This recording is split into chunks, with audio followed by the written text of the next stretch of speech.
Okay, and the last one would be about a verse in the Bible that I always see where it says, I think it was for I forgot for which prophet it was, but it said that kill every donkey and Oh, yeah, kill all animals.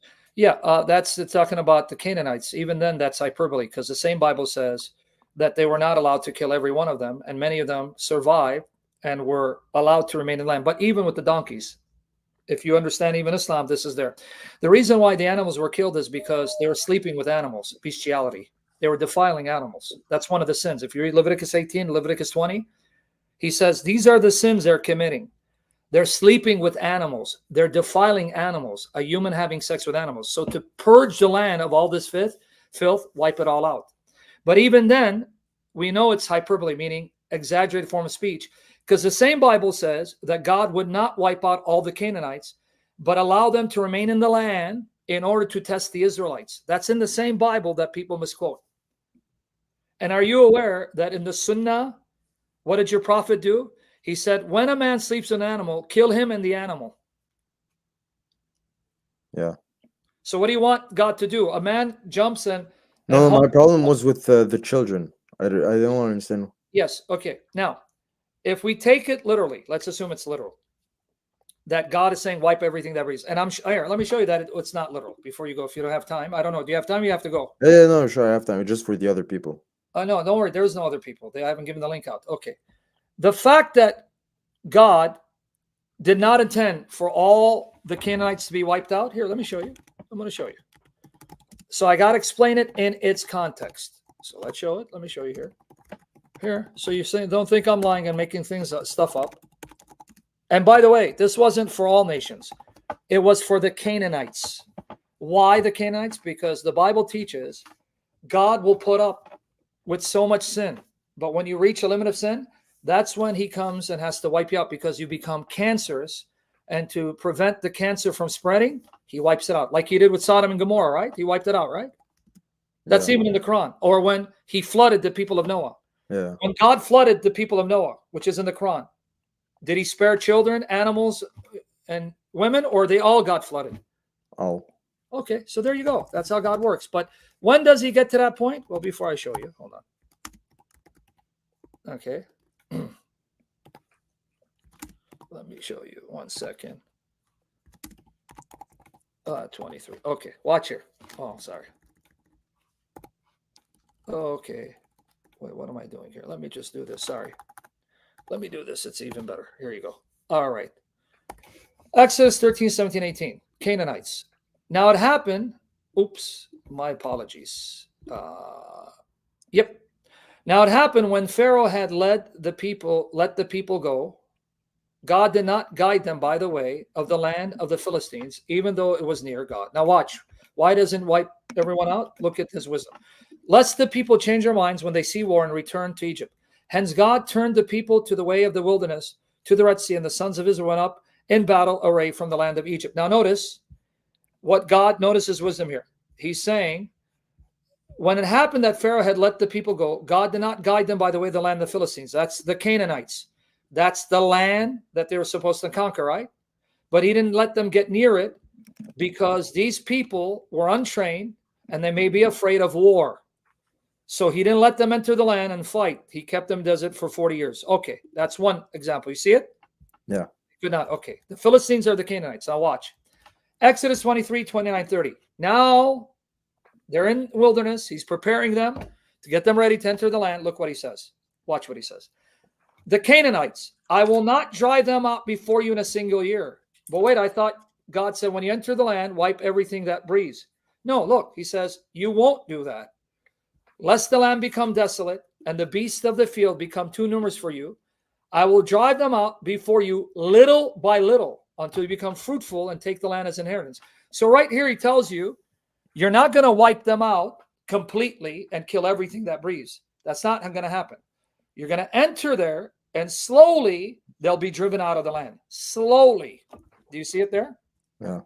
Okay, now more. Deuteronomy 7, 22 to 23. And Yahweh your God will clear away these nations before you little by little. Well, wait, I thought they got to wipe out everything that breathes. That's if you read it out of context and don't read it in context. You'll not be able to put an end to them quickly. Oh, so he's telling them you're not going to wipe them out completely? So you're not going to kill every man, child, woman, and beast? Lest the wild beasts become too numerous for you. But Yahweh your God will give them over before you, and you'll throw them into great confusion until they are destroyed. But how? Over time, slowly, little by little. But there's a caveat. I'm going to explain it. Judges 1:17-19. Then Judah went with Simeon his brother, and they struck the Canaanites living in Zaphath and devoted to destruction.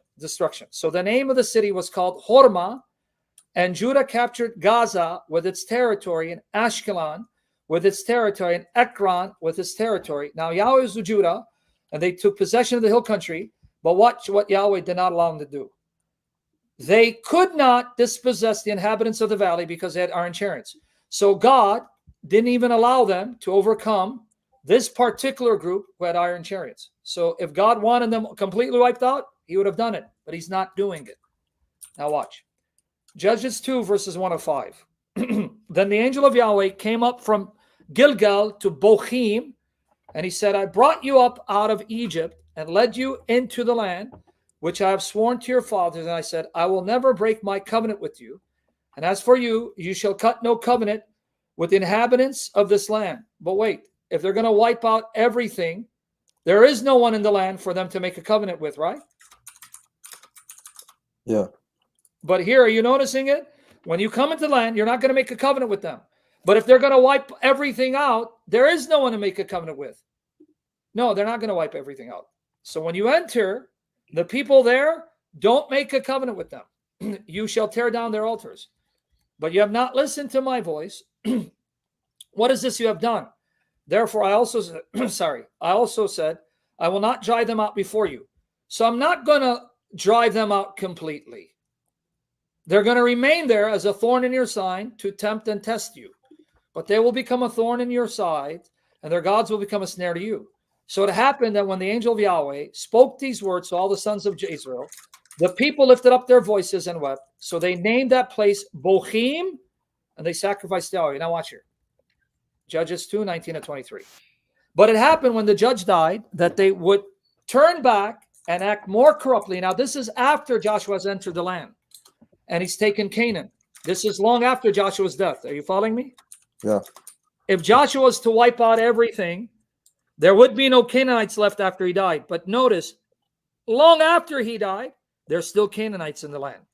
But it happened when the judge died that they would turn back and act more corruptly than their fathers, in following other gods to serve them and bow down to them. They did not abandon their practices or their stubborn ways. Talking about the Israelites.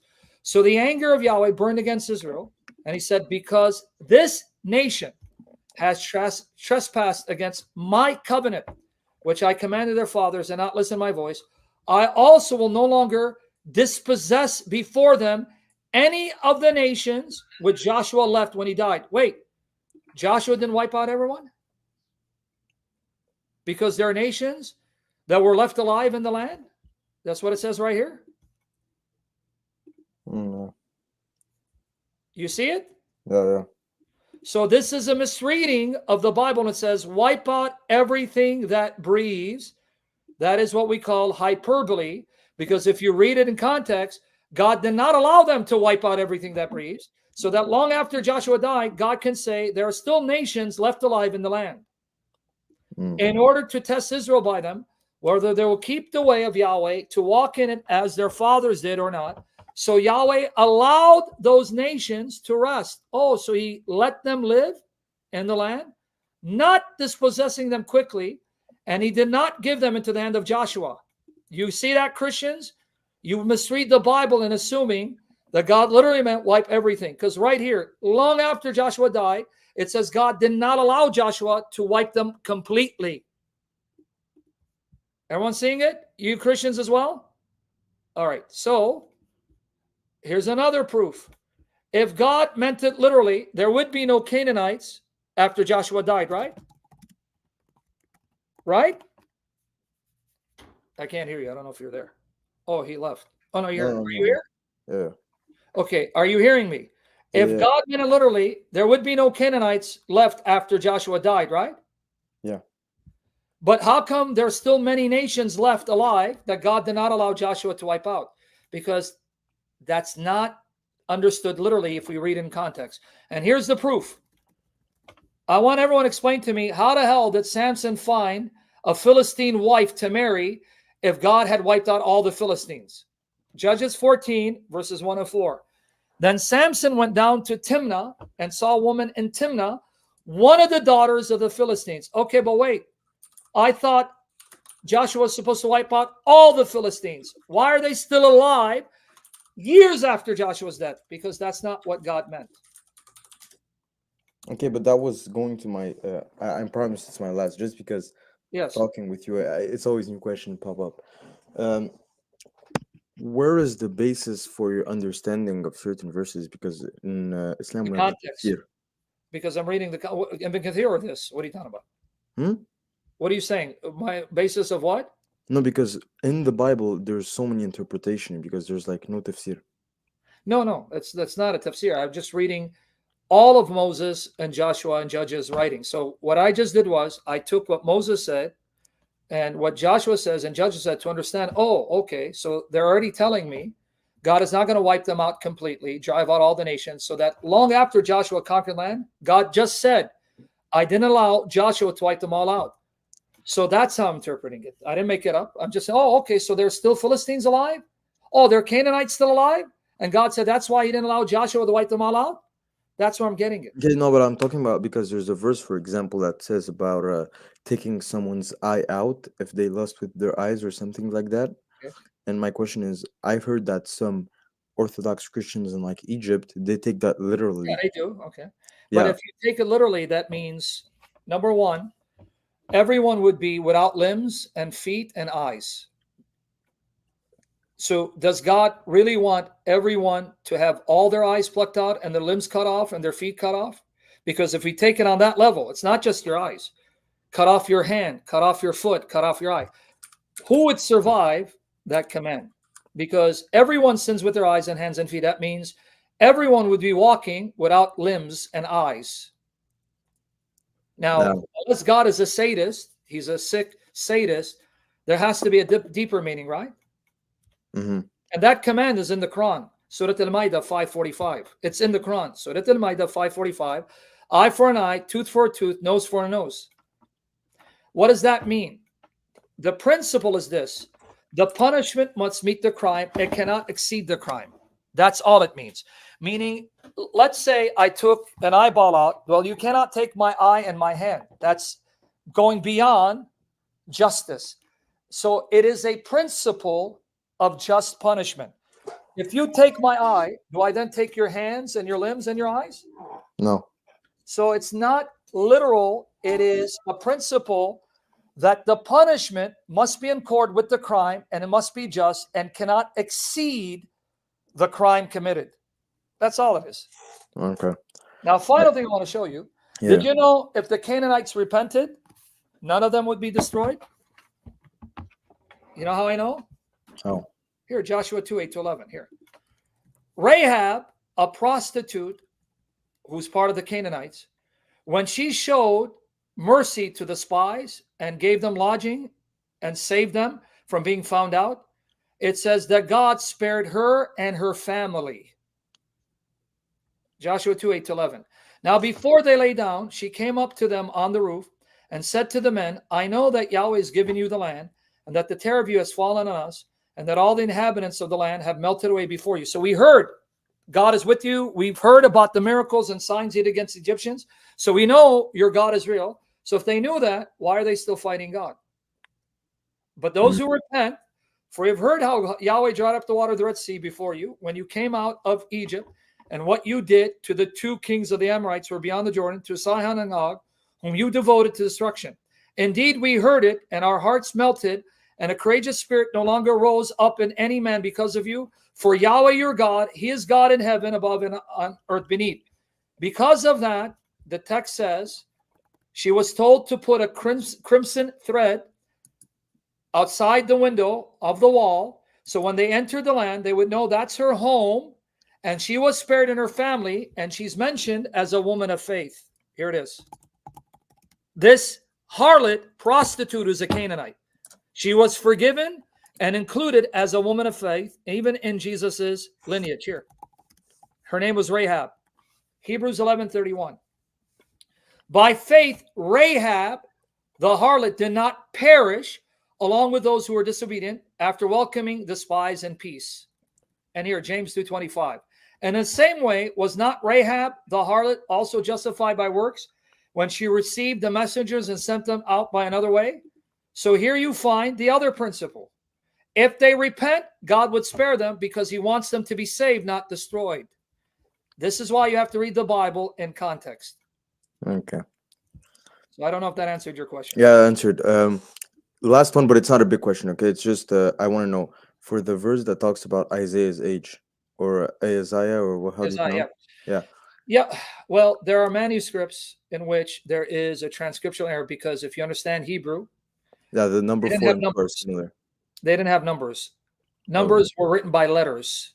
So a letter like Aleph would be 1. So we have some manuscripts in which you have a variant reading. It says 22. Others will say 42. So it agrees. Certain well, just to make it quick, because I want to show you. In the Hebrew manuscripts, you have what we call copyist mistakes. That's not just true of the Bible. That's true of every book. You didn't even know that about the Quran. I hope I don't need to prove that. So you can have a copyist who can misread a letter that he's copying, and by misreading it, he then changes the actual number. But we have other copies that show that the number is intact. So some copies will have 22, others have 42. This is simply a misreading of a copyist because no one believes, no Muslim believes, the copies are perfectly copied. That does not exist. Doesn't exist for the Bible, doesn't exist for any works of antiquity, doesn't exist for any of the Quranic manuscripts. The extent Quranic manuscripts, they all have variations because of copyists making mistakes or coming over, putting a paste over something and writing over it to change it. Okay, yeah, because your friend got logic. He actually said that it was because Isaiah was kidnapped or something like that. Well, I mean, he can say what he wants. He's probably giving you that it's referring to the dynastic that's counting from the dynastic period. But the simple answer is that in Hebrew, numbers are represented by letters. So Aleph is 1, right? So when they want to write out the age, they use letters. And it's very easy for a copyist to misread a letter and accidentally write in his copy the wrong letter, changing the number. That's why 42 and 22. But there are manuscripts that read the same. So some will say 42, others will say 22. In other words, when you examine the copies, you can understand this is a copyist error. And that's just a fact. And it's true for it's true for all books prior to the printing press. Even today, when you write with a computer, with spell checker, how many mistakes do you make when you're writing? A lot. Why? Don't you have technology to correct it? Yeah. So you expect people living in a time they don't have internet, they don't have Microsoft Word, they don't have PDF, they don't have spell checker. They have to write things with hand with an ink. They don't have electricity. And sometimes the copies of the books they have are defective. So they may see a smear, because sometimes there'll be a smear, a nudge. And you expect them to write flawlessly and perfectly? That's not how the Bible's preserved. That's not how any book is preserved. The way the Bible's preserved is we have over 25,000 copies of the Bible in different languages. This is a fact. I'm not lying. You can search it out. Even Bart Ehrman will tell you. We have 5,300 plus copies of the books in the New Testament in Greek. We have almost 10,000 copies of the biblical books in Latin. And then we have thousands of copies in other languages, Syriac, Aramaic, Sahita Coptic, all preserved all over the world, which means it would be humanly impossible for any one individual or group to find all the copies, gather them, and then burn them or destroy them, and then make their own copy that they think is authoritative. And because of that, you may have this copy that has this reading because either the copyist made a mistake or thought that his copy was defective and he changed it. But then you have the other thousands of copies that all read the same, by which we can know, oh, this copy is defective. Okay, it makes more sense now. But that's true of every. And by the way, forget me as a Christian. Go and do a search. The Arabic Qurans that are preserved, that are dated to 8th century, they all have variant readings that don't agree, because that's how human copyists copy. They can't do it perfectly. So if that's an argument against the Bible, then all the books before the printing press, whether the Quran, the Bible, the Vedas, the Buddhist scriptures, they all have to go out the window and in the trash, because none of them have come down to us without variant readings. Okay. That's just the fact, brother. If that's the reason to reject the Bible, then that's the reason to reject all works of antiquity. Even Homer's Iliad or Odessa or Caesar's Gallic Wars, they all have to be thrown out, because all of them have variant readings. But no serious scholar says, oh, the variant readings mean we don't have the original preserved and can identify the original. That doesn't work, man. That's only in Islamic fantasy land. Yeah.